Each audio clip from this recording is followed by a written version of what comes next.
Olá a todos, espero que estejam todos bem, protegidos, se cuidando. Por aqui nós seguimos com esse material em vídeo, referente a 7 de maio de 2020. Vale lembrar que esse é um material auxiliar, ou seja, não obrigatório. É possível seguir os conteúdos somente com o material que está sendo disponibilizado no Google Classroom. Vale a pena também informar que todas as nossas atividades elas estão sendo centralizadas lá no Google Classroom, que eu sigo à disposição via chat, via e-mail, e para quem quiser conversar, discutir, eu estou à disposição via Google Classroom. Basta me mandar um e-mail ou uma mensagem no chat para a gente agendar um horário e eu posso conversar com o aluno, discutir pontos específicos sem grandes problemas, tá? E ainda eu reforço que os tempos desses vídeos, eles estão sendo, existe uma tentativa de fazer eles o mais curto possível, para que não tenha um uso de banda muito grande, para que sejam vídeos curtos, tamanho pequeno, fáceis de serem acessados e que possam ser vistos quantas vezes vocês quiserem, de maneira fácil. E que esse tempo está associado com a atividade que está vinculada diretamente com o vídeo. Aqui, para a aula de hoje, eu vou fazer alguns comentários iniciais em relação ao método que vai ser apresentado na primeira sessão, que ele é uma prática que normalmente a gente faria de maneira presencial, para conseguir entender bem o ajuste, brincar. E apesar da apostila trazer um conteúdo, vamos dizer assim, muito bem explicado, muito bem detalhado, com exemplos, com ilustrações, claro que a prática é sempre mais confortável, porque a gente pode ver, acompanhar e se sentir mais seguro na execução. Então, eu espero que esse conteúdo possa ser realizado de maneira prática com o retorno das aulas presenciais. Todavia, acaba sendo oportuno a gente introduzir ele aqui para que a gente possa continuar com as atividades não presenciais. E também acaba sendo interessante porque o aluno ele pode ter o interesse de desenvolver essa prática por si só em casa.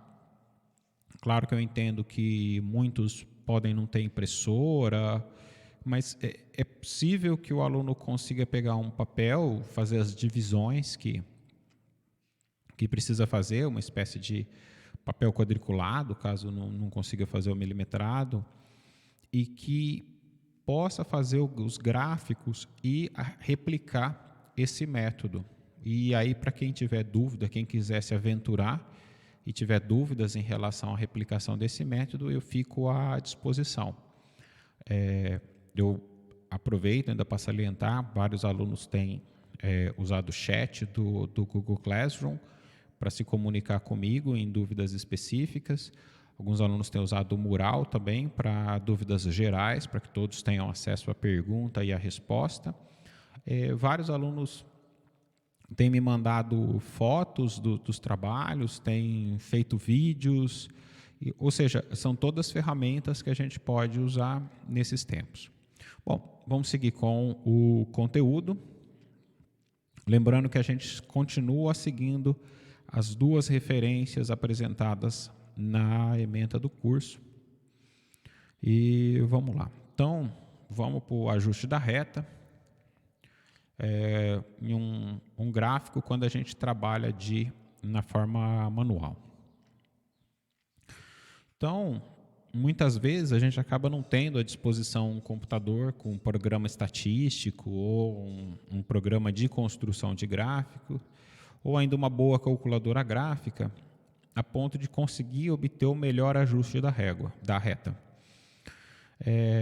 Assim, a gente pode usar papel, lápis, régua e conseguir estimar os parâmetros da reta e também conseguir fazer um bom ajuste. O problema desse método é que ele vai depender da habilidade do executor.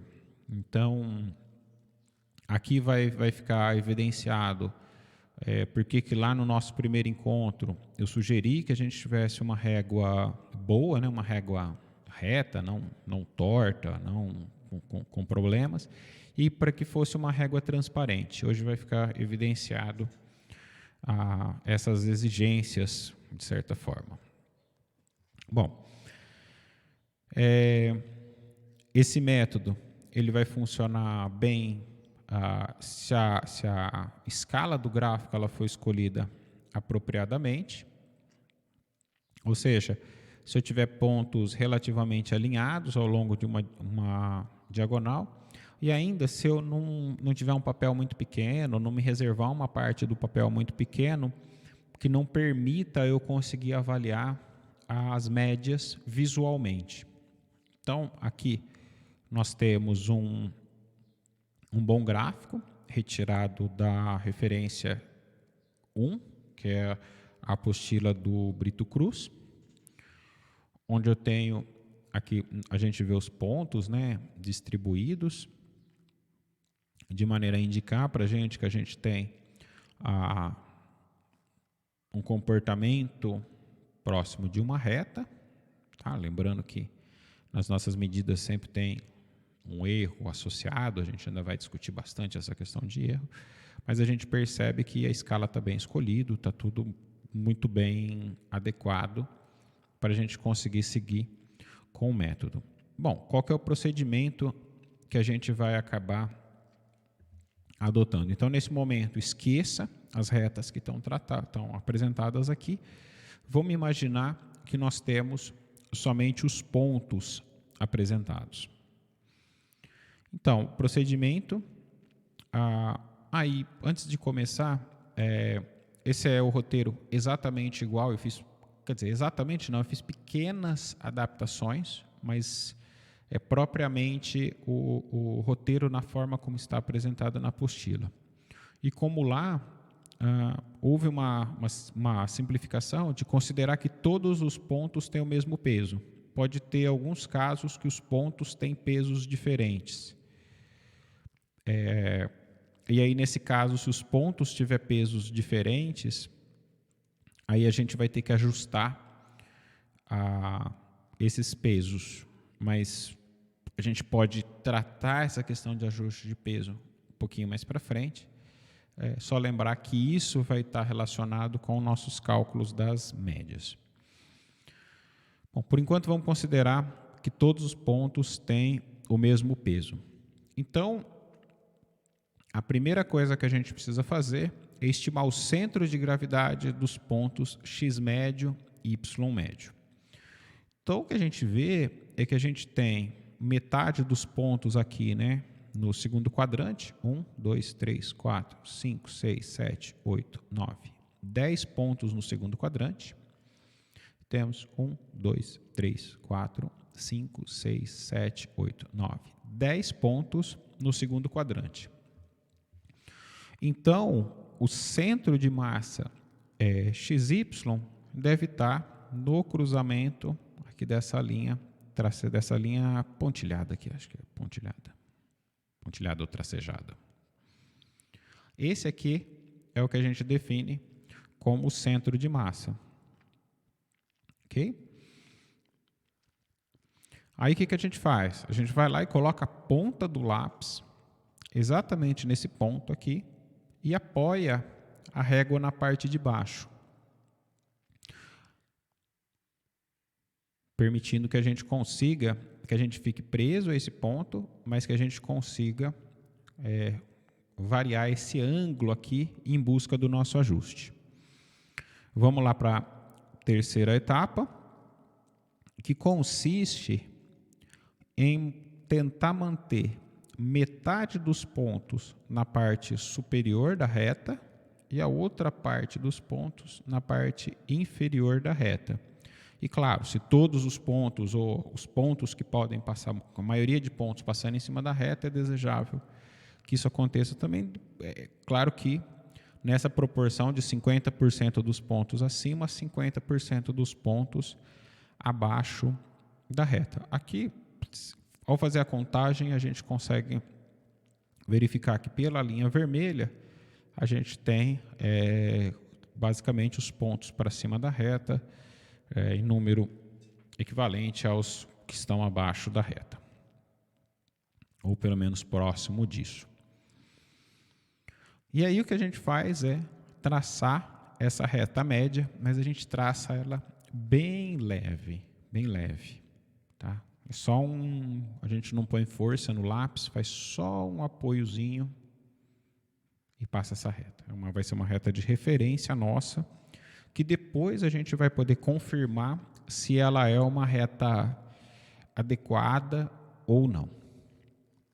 Então, na sequência, o que a gente faz é manter colocar de novo o lápis naquele ponto do centro de massa que a gente definiu, ponto x médio, y médio, e girar a ponto de deixar mais ou menos 16% dos pontos na parte de baixo da régua e aí os complementares na parte de cima da reta.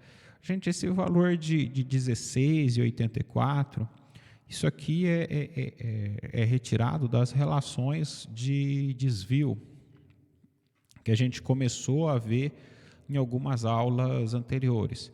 Claro que aqui nem sempre é possível a gente ter essa precisão de 16%. Não? Então, entendam isso como uma referência.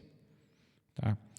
Na prática, depois, vocês vão acabar sentindo quando esses ajustes ficam bons, quando não fica. E ainda, a gente tem outros métodos que podem auxiliar a gente. Então, a gente pode fazer esse ajuste da reta da melhor maneira possível e então depois comparar com o que eu falei no conteúdo anterior e que vai ser apresentado hoje, que é o método dos mínimos quadrados, ou então ajustar com um programa gráfico e verificar se os coeficientes que a gente está calculando manualmente estão consistentes. Claro que espera-se que a gente use o mesmo método, mas em geral não gera grandes discrepâncias hoje em dia, esses ajustes de reta. Então a gente pode usar essas ferramentas para ir se orientando e ganhando habilidade manual para fazer esse tratamento manual. Ainda que hoje em dia tudo esteja muito associado ao computador e tudo mais, é bastante importante essa questão da habilidade manual, porque muitas vezes a gente vai estar em alguma situação onde a gente precise fazer isso por N razões, ou numa escola onde você está dando uma aula e precisa fazer esse ajuste, mostrar esse ajuste. Então, essa habilidade manual é sempre muito importante na prática experimental. Então, o que a gente vai fazer é tentar colocar esses 16% dos pontos do quadrante para baixo e 84% para cima, e isso vai gerar uma nova reta, que é essa reta que nós vemos em, acho que é azul, isso aqui, mas é essa reta que está, desculpa, acho que é em preto, isso aqui, mas é a reta que define o A mínimo. Então aqui o que a gente vai fazer é colocar 16% dos pontos do quadrante para cima e dos quadrantes para cima e para baixo, a ponto de conseguir colocar uma curva onde eu tenho o mínimo e a inclinação máxima. Com inclinação mínima e inclinação máxima, que é o coeficiente angular, eu vou conseguir gerar também o que deve ser o coeficiente linear mínimo e o coeficiente linear máximo. Então, isso vai gerar essas duas retas, né? Essas duas novas retas, e que reflete no passo 5. E então, eu posso tomar que o meu coeficiente angular deve ser a metade desses valores, da soma dos valores de A máximo mais A mínimo, e que meu coeficiente linear deve ser a metade das somas dos meus coeficientes B máximo e B mínimo. Se tudo foi feito corretamente, a gente vai ter essa reta vermelha passando exatamente no meio. Aqui, uma das técnicas que eu acabei usando na graduação era traçar, né, essas duas retas aqui, e eu gostava de usar compasso, né? Eu sempre gostei muito de usar compasso. Então, o que eu fazia era colocar uma abertura no compasso. Então, eu pego um ponto com essa abertura aqui e faço uma curvinha aqui, né? Pego o perpendicular aqui, coloco o compasso aqui, faço uma outra abertura aqui, e então no cruzamento deve me dar o valor médio. É aquela brincadeira de calcular média com o compasso. Quem fez desenho geométrico ou aulas de desenho industrial vai entender o que eu estou falando. Quem não fez, eu sugiro a experiência de pegar um compasso e fazer uma curva aqui, pegar a ponta do compasso e coloca outra curva aqui, e faz o mesmo procedimento por outro lado. Então, você vai ter 2 pontos, e por 2 pontos passa uma reta. Então, traçar uma reta bem aqui em cima. E se você já traçou a reta antes, que você consiga verificar se está passando exatamente em cima de onde você definiu. Bom, isso é de cada um. Era uma das técnicas que eu acabava usando na minha graduação. E aqui a gente ainda consegue calcular a variação, né, de A médio e B médio por essas relações 3 e 4. Claro que se a gente tiver pesos diferentes, a gente vai seguir o mesmo procedimento descrito, mas levando em consideração os pesos relativos de cada ponto. E esse peso deve ser aproximadamente proporcional ao inverso da barra de erro. Bom, esse seria o método manual, mas claro que fica evidente a necessidade da habilidade do executor. Por isso que, por vezes, quando a gente tenta sistematizar algumas coisas, ou métodos que podem ser encontrados, né, vamos dizer assim, que computadores não têm essa habilidade humana, né? Então, a gente precisa desenvolver métodos para que eles consigam fazer esse ajuste, e até para que a gente consiga fazer esse ajuste, não dependendo da nossa habilidade na execução. Por isso, tem um método que é o método dos mínimos quadrados. Esse método não exige que quando o método manual, o método gráfico, ele não é desejável, ele não é de interesse do executor, nós vamos ter a opção de usar o método dos mínimos quadrados. Novamente, a gente vai considerar a nossa reta como um y igual a x mais b, e a gente está em busca dos valores de a e de b. Aqui vale a pena mencionar que esse método pode ser estendido para polinômios de outras ordens. Tá? Não vem ao caso aqui olhar para esses ajustes de polinômios de outras ordens, todavia a gente vai estar observando o procedimento que é adotado para obter os valores de A e de B. Eles vão depender de uma ferramenta de cálculo, que eu não sei se vocês já tiveram contato ou não, mas que com certeza ao longo do curso e ao longo do primeiro ano, inclusive vão ter contato com essa ferramenta, e depois vai estender para o cálculo 2, vocês vão ver equivalente lá no cálculo 2.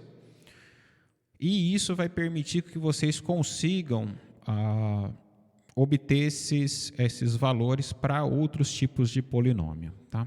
Ainda na apostila tem uma referência onde é feito um detalhamento desse método para outros tipos de polinômio, no qual a gente não vai se prender aqui.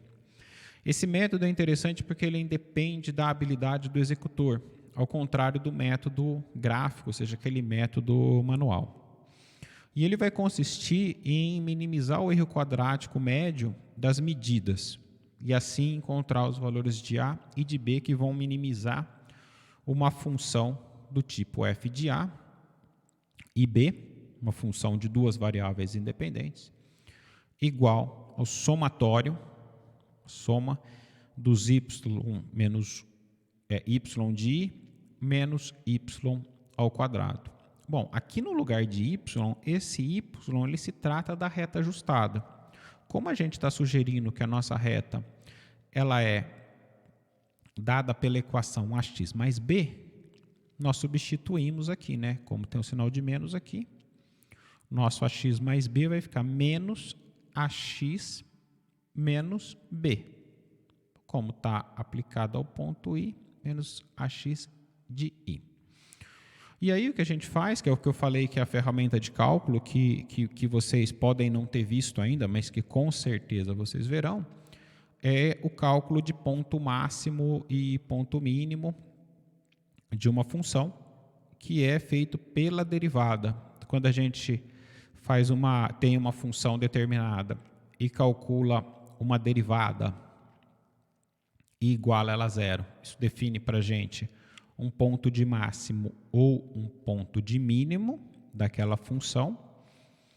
E se a gente pega e calcula uma segunda derivada, a gente determina se o ponto é de máximo mesmo ou se é um ponto de mínimo. Ou seja, a primeira derivada define para a gente se nós temos um ponto de máximo ou de mínimo, mas não diz se esse ponto é de máximo ou se o ponto é de mínimo. Quando a gente faz a segunda derivada igual a zero, a gente consegue determinar se é o ponto de máximo ou o ponto de mínimo. Isso vocês vão ver em detalhes no curso de cálculo. Tá? Aqui a única coisa que a gente está usando é o cálculo multivariado, são duas variáveis, por isso eu preciso saber o ponto de máximo e de mínimo de A e B. E aqui a gente não calcula a segunda derivada, porque a gente já sabe que deve ser um ponto de mínimo. Não vou entrar em grandes detalhes, vou deixar para o professor de cálculo esse conteúdo, em especial porque ele já deve estar próximo desse conteúdo e vai conseguir fazer todas as demonstrações que são necessárias para essas provas.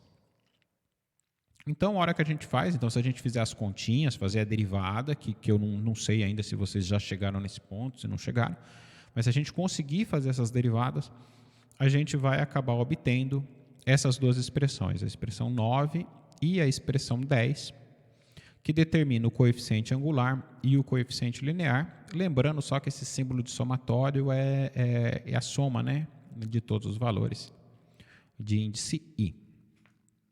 Então, é claro que parar por aqui poderia apresentar algumas confusões, né? Por exemplo, você vai falar, uma das confusões normais é a pessoa se perguntar, olha, eu não vi os cálculos nem nada, então eu não sei se esse N aqui está multiplicando só esse somatório, se está multiplicando os dois somatórios. Sim, esse N aqui está multiplicando só esse cara aqui, né? Esse primeiro somatório. Mas para evitar esse tipo de confusão, esse tipo de problema, o que eu vou fazer é apresentar para vocês rapidamente um exemplo, onde eu peguei o mínimo de pontos possíveis e eu vou tentar ilustrar por meio de tabelas para que a gente tenha a maior clareza possível do cálculo de cada um dos termos. Na prática, se vocês quiserem, vocês podem substituir os valores direto na expressão, sem grandes problemas. Aqui o que eu estou tentando fazer é ser claro, é ser bem didático. Espero que eu consiga. Então vamos considerar essa tabela, né? 4 pontos. Então meu N é igual a 4 nessa tabela, onde eu tenho alguns valores de X e os valores de Y. Tá?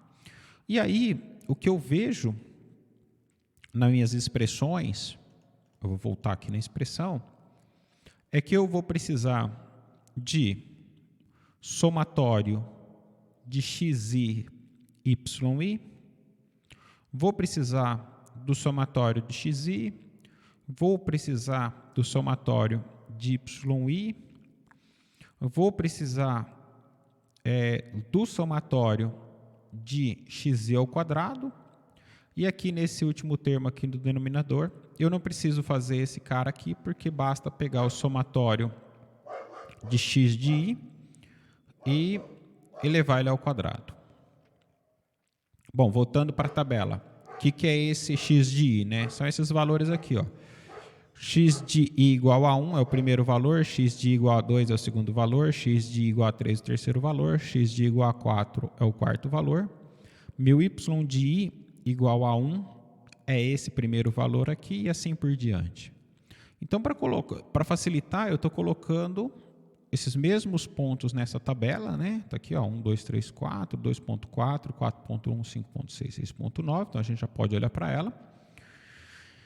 E calculando aqui na frente, x vezes y, né? Então, 1 vezes 2,4 dá 2,4. Aqui é comentáriozinho rápido. Eu peço desculpas, né? Que deveria ser vírgula, mas eu tenho o costume de usar ponto, né? Ponto é usado nos Estados Unidos e Canadá, porque lá vírgula indica milhar, né? Aqui no Brasil é usado vírgula, mas muitas vezes eu acabo, vamos dizer assim, me confundindo, porque por causa da fonte que eu escolhi para o meu computador, por questão de cálculo, tá? Então eu padronizei para mim tudo como ponto, tá? Mas entendam aqui como vírgula. E caso vocês tenham um problema no cálculo em usar alguns programas para computador com vírgula, muitas vezes basta substituir por ponto que o cálculo fica correto. Depende muito do programa e da configuração local que vocês têm no computador de vocês. Bom, seguindo, então, aqui 2,4, 8,2, ou seja, eu tenho aqui, no final, se eu somar essa coluna, eu tenho o meu somatório de x. Se eu somar essa coluna, eu tenho meu somatório de y. Muito parecido com uma prática, que eu acho que é a atividade 3, se eu não me engano, a atividade 4, onde era proposta uma tabela mais ou menos desse tipo. X vezes y, né? Então, eu consegui os valores aqui, né? Multipliquei e coloquei, então, aqui meu somatório, somei esses valores, deu 55. E o y ao quadrado, o x ao quadrado, né? 1, 4, 9, 16, e deu esses valores. Então, com esses valores que são apresentados nessa última linha, eu estou fazendo a substituição direta na minha tabela. Então, eu acredito que esse método aqui é um método que evita erros, né? Se eu fosse fazer uma substituição direta na equação, né, que seria, por exemplo, vou pegar esse termo aqui, eu faria 1 vezes 2,4 mais 2 vezes 4,1, poderia substituir direto aqui na equação. Mas se você perder um termo, visualmente pode não ser tão simples de achar ele. Por isso que eu estou abrindo mais passos, e quem quiser fazer por mais passos até ter segurança no método, fique à vontade para fazer, até ganhar confiança, é legal fazer dessa maneira. Então, ao substituir nas equações, né, vamos determinar então o nosso coeficiente angular. Meu n é igual a 4, somatório de x y 55, então está aqui 4 vezes 55, menos somatório de x, deu 10, vezes o somatório de y, 19, dividido por 4 medidas, vezes somatório de x ao quadrado, está aqui 30, menos somatório de x, esse primeiro valor aqui, última linha da primeira coluna da tabela, que é 10 elevado ao quadrado. Perceba que é o quadrado do somatório e não o somatório dos quadrados. Efetuando essas continhas, a gente vai chegar no coeficiente angular de 1,5 e aplicando a mesma metodologia, só que agora na equação de B, a gente consegue verificar que o coeficiente linear, substituindo aqui, vai ser igual a 1, obtendo a equação 1,5x mais 1, né? Y igual a 1,5x mais 1. Bom, esse era o conteúdo que eu tinha programado para hoje. Claro que foram 2 métodos, né? O manual e um método numérico. Por isso a gente se estendeu um pouquinho. Então eu finalizo por aqui e até a próxima.